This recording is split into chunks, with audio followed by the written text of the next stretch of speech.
She stood in the kitchen, phone in hand, whispering sweet nothings.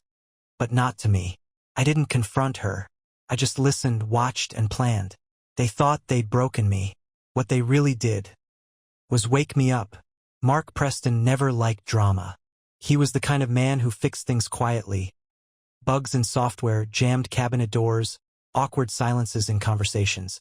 At 34, he had a calm life, a stable job in Denver writing back-end systems for a logistics company, and a wife he thought he knew. Jessica had always been the spark between them. Charismatic, social, quick to laugh. When she got her personal training certification and started working at a trendy fitness center downtown, Mark was genuinely happy for her. She needed her own space, her own accomplishments. That's what partners did. Support each other, even when things got busy, even when schedules no longer aligned perfectly. The first sign that something was off came on a random Tuesday. Mark had just wrapped a late-night bug fix and was heading downstairs for a glass of water. He paused on the last step when he heard Jessica's voice. Low, soft, different. He stopped breathing, frozen by instinct. The tone wasn't angry or upset. It was warm, flirtatious. You made me smile all day. Can't stop thinking about yesterday, she said. Mark listened. The silence on the other end of the line lasted just long enough for her to answer in a whisper. You know I do, but it has to stay between us, okay? He didn't move, didn't clear his throat or slam a door to signal his presence. He just turned around and went back upstairs, water forgotten. The next morning, she acted like nothing had happened, made coffee, talked about how her favorite client, Corey or Carl or something, kept trying to lift more than he could handle. Mark nodded and asked about her schedule. She told him she'd be out late, team dinner at a new vegan spot. That night, Mark ordered Chinese takeout, watched an episode of a show they used to love, and stared at the front door for over 2 hours. Jessica came home just after 11, smelling like peppermint and bourbon. She kicked off her shoes, complained about sore calves, and flopped onto the couch. Mark noticed she hadn't posted any stories on her social media all day, which was unlike her. She was usually proud to broadcast her every smoothie and squat session. He said nothing, just nodded and turned up the volume a notch. Over the next few weeks, Mark became quieter, not withdrawn, observant. He stopped asking questions he didn't want to hear dishonest answers to. Instead, he started noticing things. A new password on her phone, the way she kept it face down, how she smiled at her texts, then locked the screen before replying. Then came the gym towel. He found it in the back seat of her car one Saturday morning while moving their groceries. A man's name was stitched into the corner, Cole. It wasn't embroidered like a gift. This was the kind of towel issued to staff. Jessica had mentioned Cole before, vaguely, as a super intense trainer with a big ego. But if he was so annoying, why was his towel in her car? He placed it exactly where he found it and never mentioned it. By mid-March, Jessica had stopped coming home for dinner 3 nights a week. Late client, she said. Private coaching. She didn't offer more details, and Mark didn't push. Instead, he built his own timeline, collected his own evidence. Screenshots of her sudden payment withdrawals. A glimpse of a message preview that said, "Last night was," before she swiped it away. GPS data from their shared car account. One location kept showing up at 9:47 p.m. 20 miles south of their home, in a neighborhood Mark knew had no gyms. One night, Mark stayed up late, sitting in the dark kitchen with nothing but the glow from the fridge. Jessica walked in at 12:13 a.m. Humming. "Everything okay?" he asked. She jumped, hand to her chest. "You scared me." "Yeah, just a long day. Client had a meltdown during squats." Mark sipped his water, nodded. "Tough business." "Yeah," she said. "Anyway, I'm wiped. Going to shower." He watched her walk away, realizing she hadn't asked him about his day in weeks. That night, Mark didn't sleep. He stared at the ceiling and realized something vital. He no longer trusted the woman lying next to him. But instead of confronting her, yelling, or demanding answers, he began planning. He didn't want revenge. He wanted the truth and proof. And when he had both, he would leave nothing to chance. Mark started with small changes.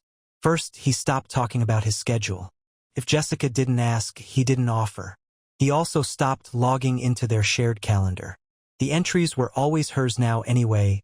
Private session, client dinner, studio meeting. The word client had become a shield she wielded for every late night. Instead of challenging her, Mark bought a second phone. Not a burner, he wasn't trying to sneak around. It was purely functional, used only for capturing data.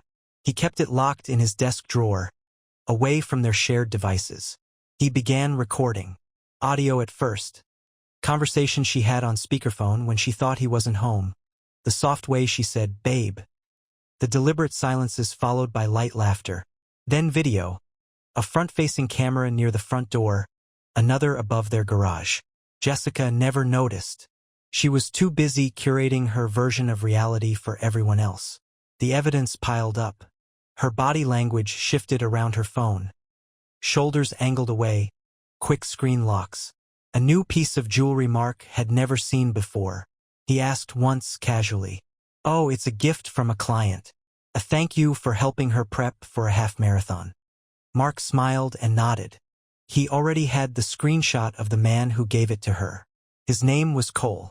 He had one of those gym trainer grins that lived more on social media than in real life. Mark had tracked his profiles too.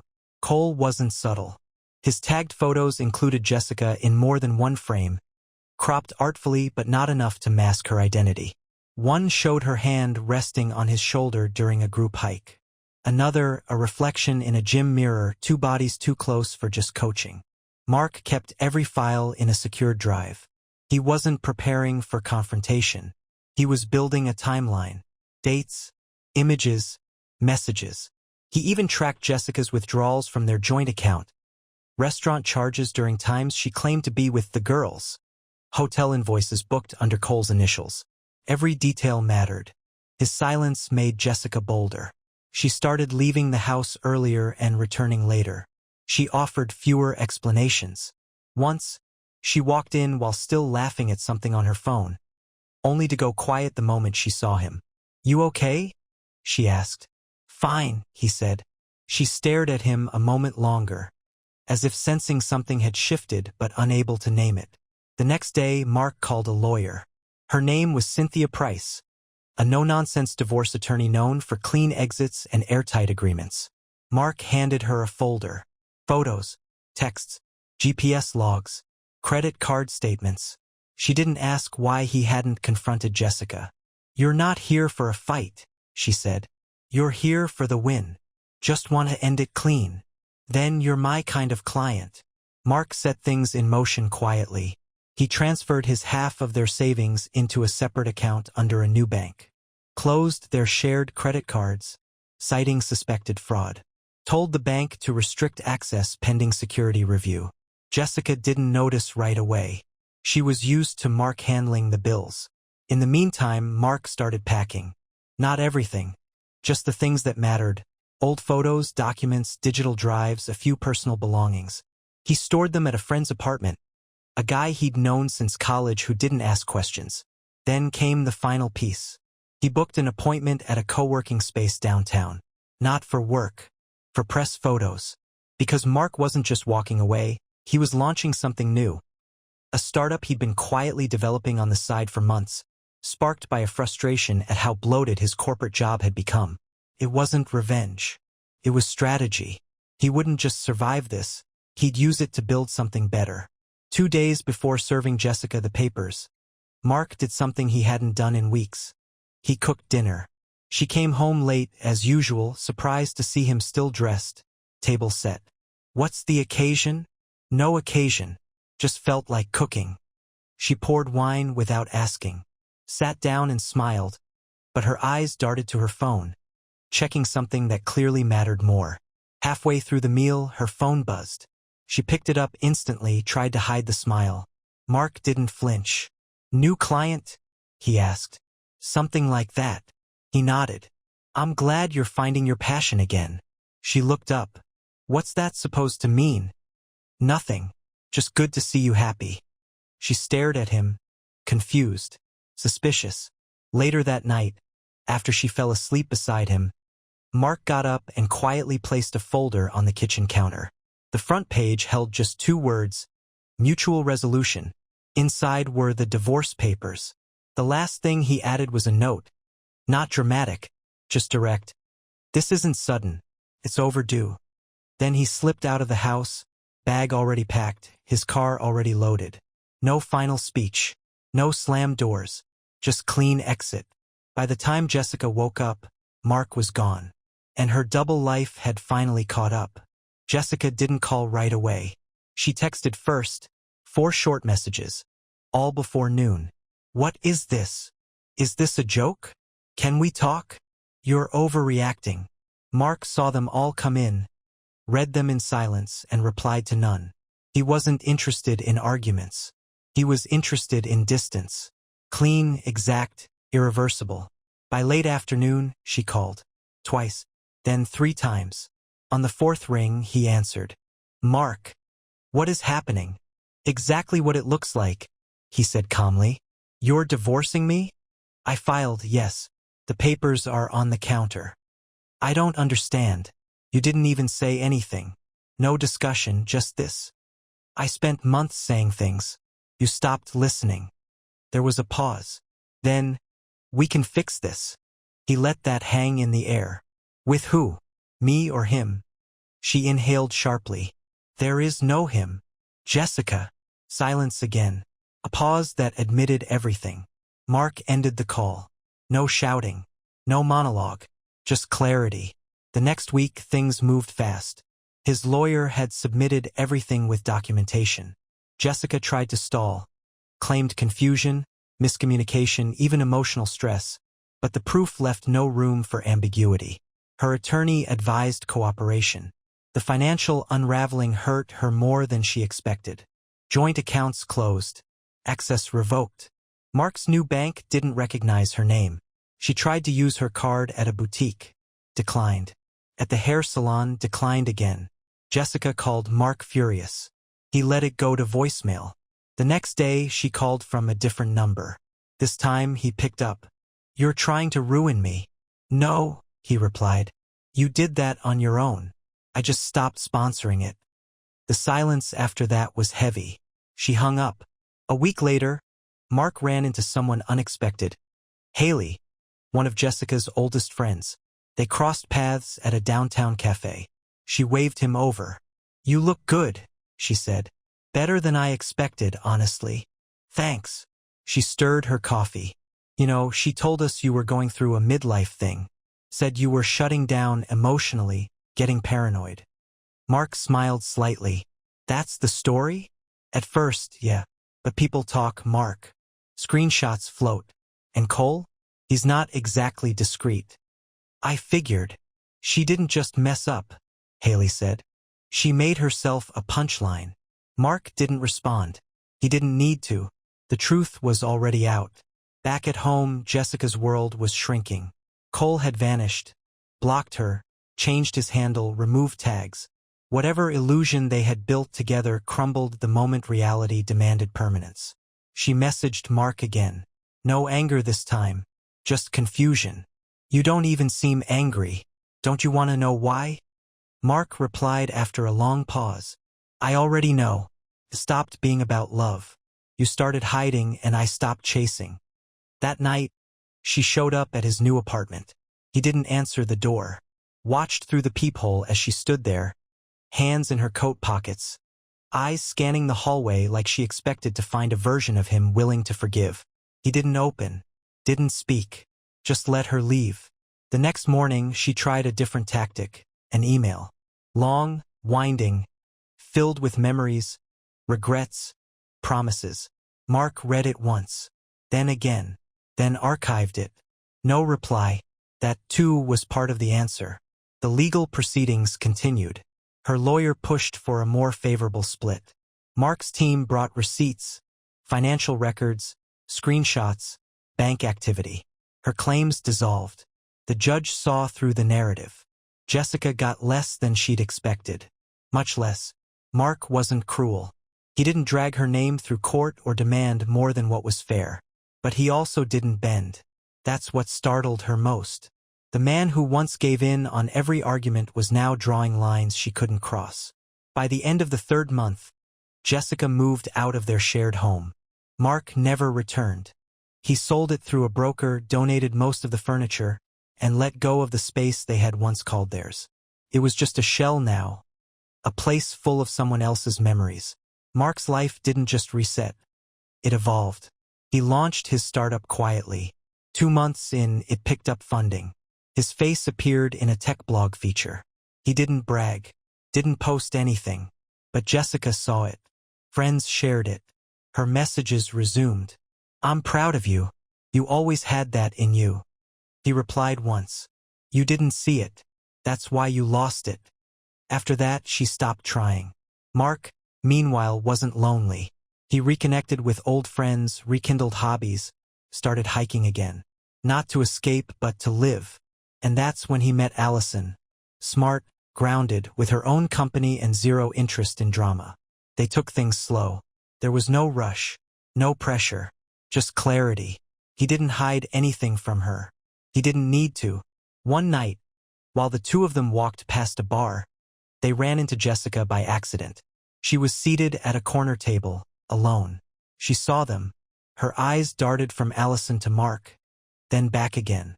Mark nodded once, polite. Allison asked, "Friend of yours?" He replied, "Not anymore." They kept walking. Jessica didn't follow. She finally understood. Silence wasn't anger. It was closure. Jessica always believed she could pivot her way out of any situation. She was the type who could talk her way past store return policies, charm her way into upgrades, smooth over arguments with a smile and a promise to do better. But this time, none of those tactics worked. The smile fell flat. The apologies came too late. And Mark, he was no longer within reach. After the court hearing, she tried to act unaffected. Told friends it was mutual. Claimed she and Mark had grown apart and made an adult decision. But she couldn't control the narrative anymore.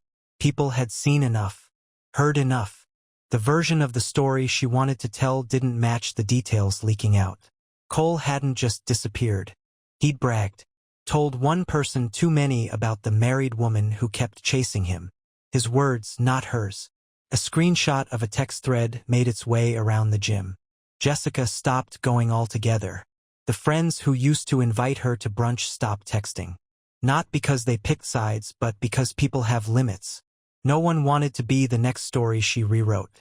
At work, Jessica smiled more, pushed harder, said yes to more sessions. But it wasn't about ambition, it was about staying busy. Because when things went quiet, the weight came in. Mark's silence wasn't passive. It was intentional. And it said more than any insult ever could. She tried to connect again through mutual friends, emails, even an unexpected visit to his office. She brought coffee, left it at the front desk. No note. Mark didn't reach out. Not long after, Jessica saw the headline. Mark's company had been acquired by a larger firm, 7 figures. There was a photo of him with a small team standing in front of a banner. He was smiling, casually confident, in a way that made it clear. This wasn't a rebound. It was a reset. The realization hit harder than any legal ruling. Jessica didn't lose Mark the day he served her papers. She lost him the day he decided not to beg for her attention anymore. In her apartment, smaller, rented, and increasingly quiet, Jessica kept herself busy with distractions. New workouts, online courses, a dating app. Briefly, she matched with men who used words like alpha in their bios. Men who seemed exciting but always led to awkward conversations and red flags. No one had Mark's calm, his focus, his consistency. One night, unable to sleep, she pulled up his old Instagram. Still there, still private. She stared at the same bio he'd always had. No updates, no quotes, just a name, a quiet presence. She typed a message. Just hi. She never hit send. Across the city, Mark was moving forward. Not with fanfare, but with purpose. His relationship with Allison was simple, respectful. She had her own life, her own path. There were no games, no questions asked twice. They spent weekends exploring new cities, attending talks, cooking together.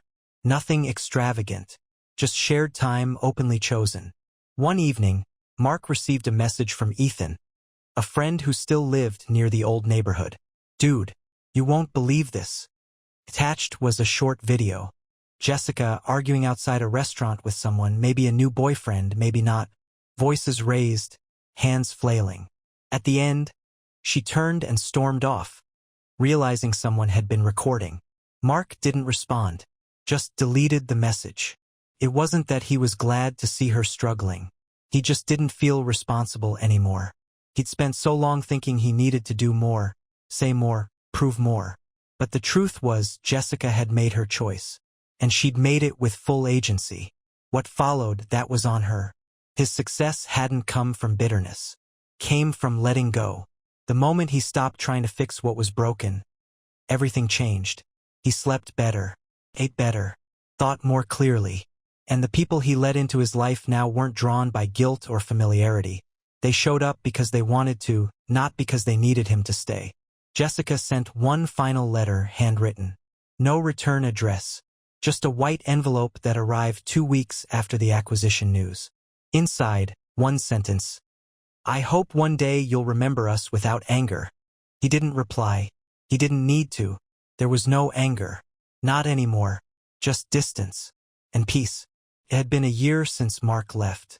12 months since he'd packed his bag, signed the documents, and walked out of the life they built together. Not because he hated her, but because staying meant betraying himself. And now, Mark was thriving not in a performative social media highlight reel kind of way, but in the real, grounded sense. His startup had grown faster than expected. After the acquisition, he remained on board as a senior advisor while quietly launching a second project. This one focused on helping small businesses digitize their operations. It was niche, smart, and meaningful. More than anything, Mark had found peace. He no longer thought about Jessica every morning. She didn't haunt his routines. He'd stopped checking her pages months ago. He didn't feel a need to know who she was dating, if anyone. Didn't care where she worked or if she regretted anything. That chapter had closed cleanly. Still, some reminders came through. A friend who saw her downtown. A mention during a casual conversation. A forwarded message from a former colleague that included an accidental CC with her name. Each time, Mark responded the same way. A nod, a shrug, and a change of topic. Not avoidance, just neutrality.